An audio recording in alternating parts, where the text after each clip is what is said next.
2. Had a little camera accident, so we're starting over.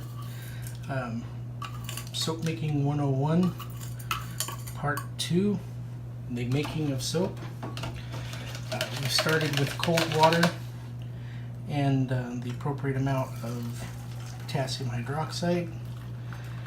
Mixing the two together. You start with cold water because it can get pretty hot otherwise. And that just helps to keep things from getting too terribly hot. You always want to pour the dry potassium hydroxide into the water. Doing it the other way around can result in some excitement. Okay, so we've got that prepared, and we're looking at a temp 155 there. We should be about 200 or below here. 192, so we're good. We're within 40 degrees of one another, and that's typically where you want to be. Before we get started, mention the modification to the printed results that we did earlier, or the printed recipe, soap calc recipe we did earlier. I had some stearic acid set aside, which is why I was doing this example. But I didn't have enough. I needed a little bit better than 4 ounces. I only had 3.6 ounces. So I modified the recipe to include soybean wax. The end result is something with a very, very similar profile, and it'll still be 8 ounces, right about 8 ounces. So starting from there, we're going to see if we can get a decent showing here. We want to, you'll have to bear with me here while we see if we can get a decent shot.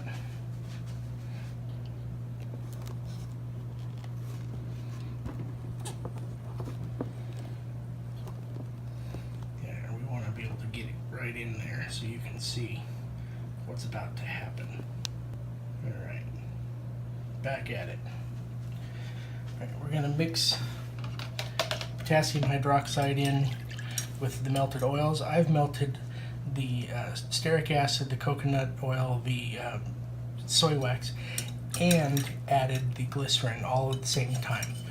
Everything's in there that's going to need to be in there. One of the reasons that I add the glycerin early in right now is because of the high stearic acid content. Stearic acid reacts very quickly with potassium hydroxide. Using glycerin now acts as a buffer and makes it act just a little bit slower. I'm going to do another temp so we can point something out a little bit here. 189, cooling down some. I'm going to go ahead and turn the heat back on, and we're going to mix this in.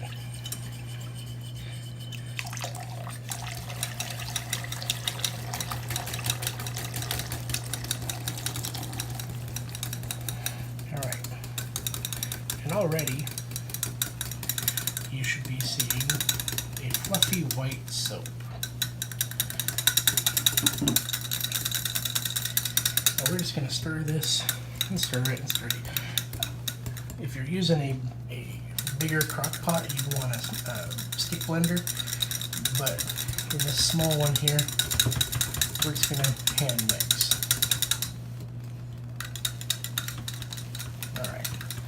I want you to see that it's kind of pulling away from the sides already.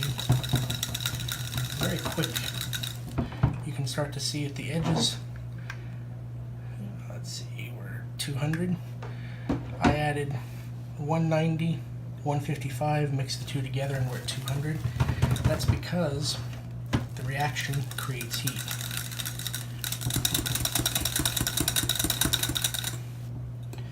Alright. What you can see here is a nice soap coming together. The edges, it's kind of hard to tell. Let's see if we can, yeah, you can sort of see it right up in here. It's looking gel-like. You can see through it. Semi-transparent. There we are. And now that it's done a good amount of reacting, it's firming up.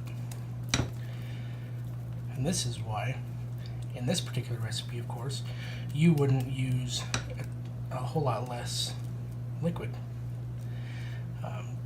Too little liquid and the seizing up makes it kind of hard to get everything mixed. This particular recipe reacts very quick.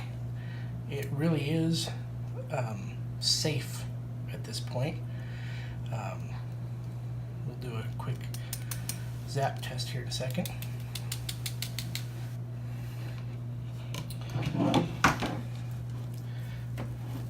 Now, safe and ideal are two different things.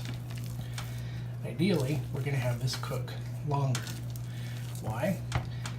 In a normal batch of Martin de Condré clone, the stearic acid reacts very quickly. It's going to leave behind some of the coconut oil as our superfat. We've added, in this case, we've done the glycerin buffer and soy wax. Soy wax reacts a whole lot slower. It sponifies slower, so it's not done yet. All right, do a quick temp.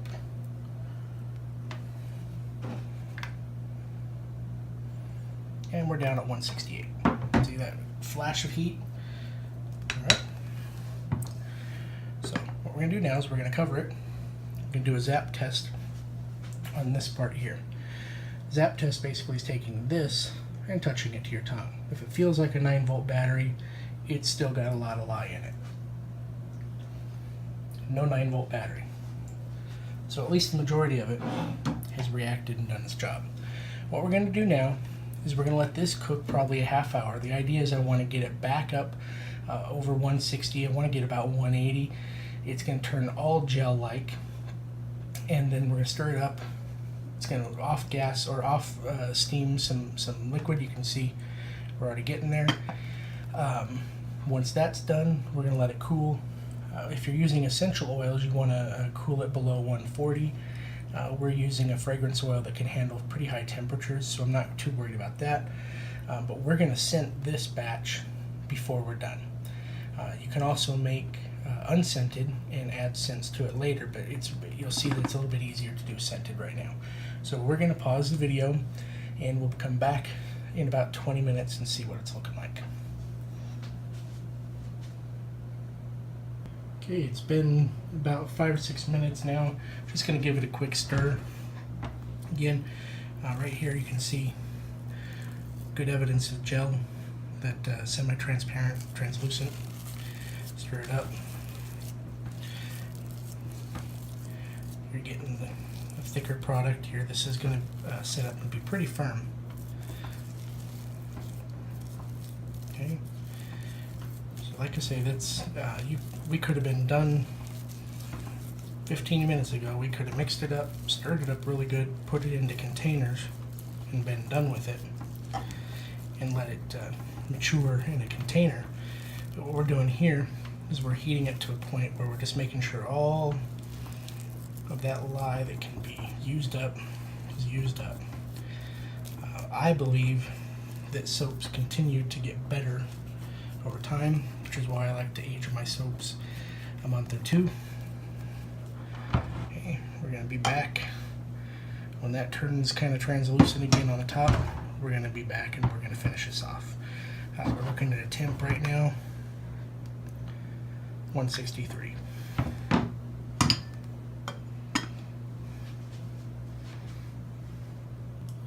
Okay, it's been maybe 10 minutes now, right about 10 minutes, and we're going to do a quick check-in.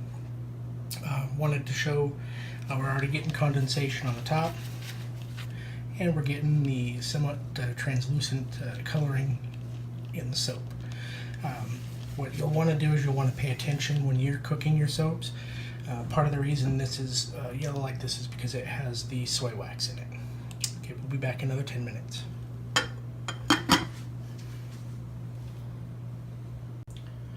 Okay, now we're back. It's been about a half hour since we last checked in and let it run a little bit longer so we can get to where we are now. a nice color on the top, about 160 here, 180 on the sides. You can see it's softer on the sides, firmer here. The idea is we want to stir that up. We are going to call this done. I did a pH test when I turned off the camera last time using phenolphthalein.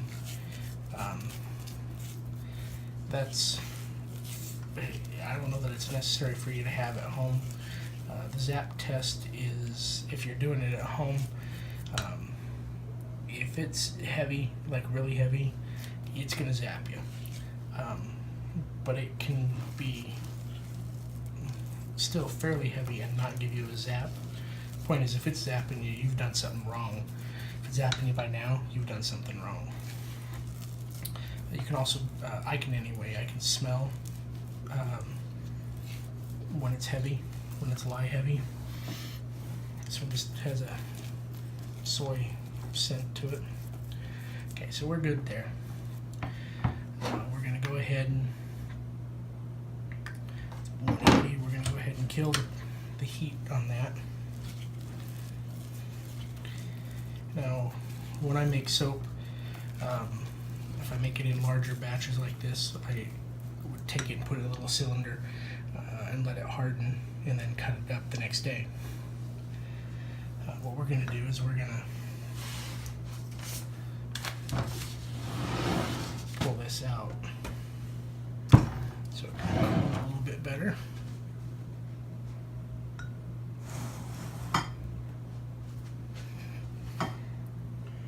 And once we get this closer to 150, 140, something like that, we'll go ahead and put scent in it. I know that this fragrance oil that I use can actually handle pretty high temperatures, but it's still going to kick off some volatile compounds and make it not smell as nice as it could. So we're just going to go ahead and push that up, give that something to cool on, and in the meantime we'll do something a little fun.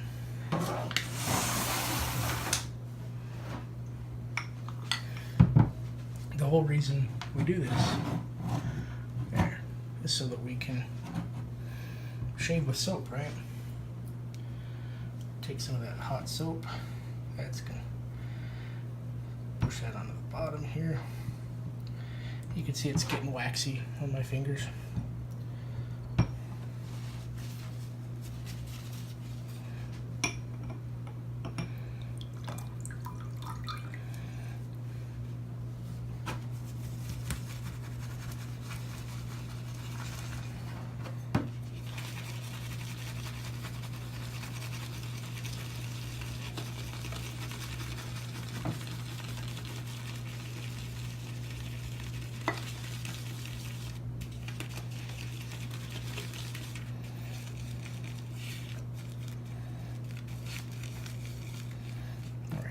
Just a little bit of soap on the bottom, and we're getting a fairly nice lather. And that's right out of the crock, 170 degrees, no maturing.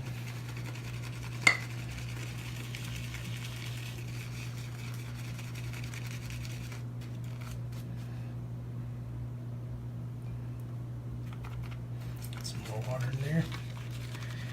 And so anyway, that's our test. You can see that it's made a nice shiny lather, not too terribly bubbly. If you look at it, it does have some bigger bubbles. It's not really tight, but it's definitely not overly airy.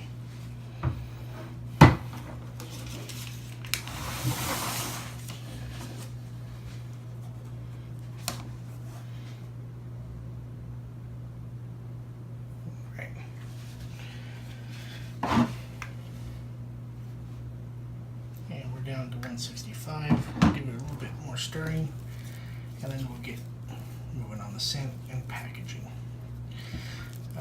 Recapping here, we started with soap calc earlier. We played with the calculations, like we're going to make a Martin de Condré type of knockoff soap, using approximately 45% coconut oil, the remainder stearic acid, 8% super fat. I modified that recipe with soy wax because I needed to, it fell a little bit short and didn't want to recalculate everything. Okay, we're down to where we're seeing a decent temperature here, and you can sort of see amongst the white is areas that are still translucent. That's what the whole soap will look like as we let it age.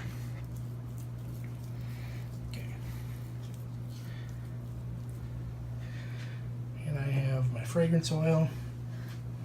I'm going for, I call this one 50 Shades of Vetiver.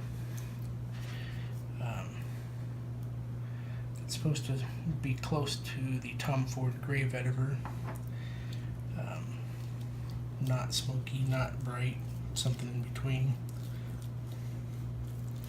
It's a mix of a couple different vetivers and some fruitier scents, and it's kind of nice. Okay. The idea here with a small batch, you can do all this with a spatula. Bigger batch, you really need to have a blender or a mixer. I got this here at Walmart. It's a paint mixer. This does wonderful. It's rubbery, so if I hit the crock, it doesn't ruin it.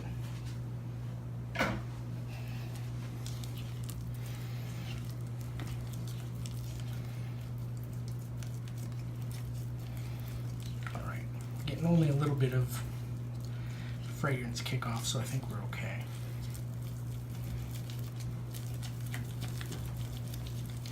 Now, as you practice making soap, you'll see that some fragrance oils, essential oils, they'll seize soap up, they'll thin it out. Different oils will do different things. So be prepared for it to behave different. All right, liking that.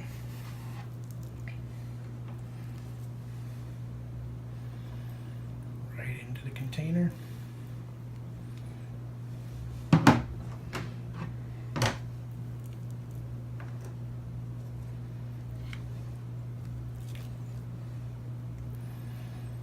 These are 3-ounce containers. I'm going to put about 2.5 ounces in them.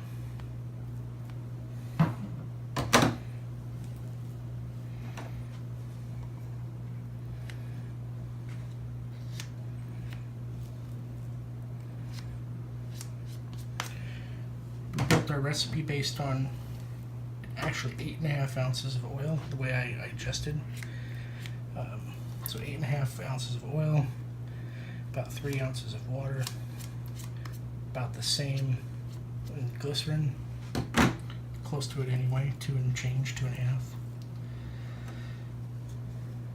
And we're ending up with 5 fairly full containers.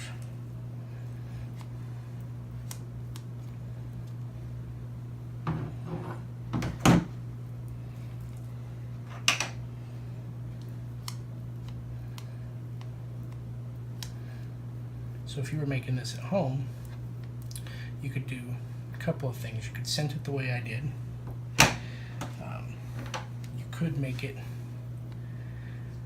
unscented and put it in a larger container and then scoop out a tub full,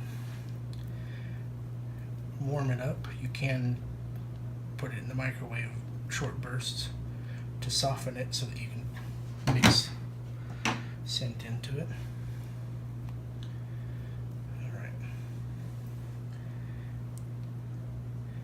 Now what I did is I calculated the scent in Soap Calc, but if you're going to do it unscented and then add your own, you need to decide how much you're going to use. And I usually recommend thinking anywhere from 1.5 to 3%, depending on your fragrance that you're looking at. So there we go. That's Soap Making 101 from soap calc to shave soap. This has been CBLindsay doing a TSC exclusive Soap Making 101. Hope you found it useful.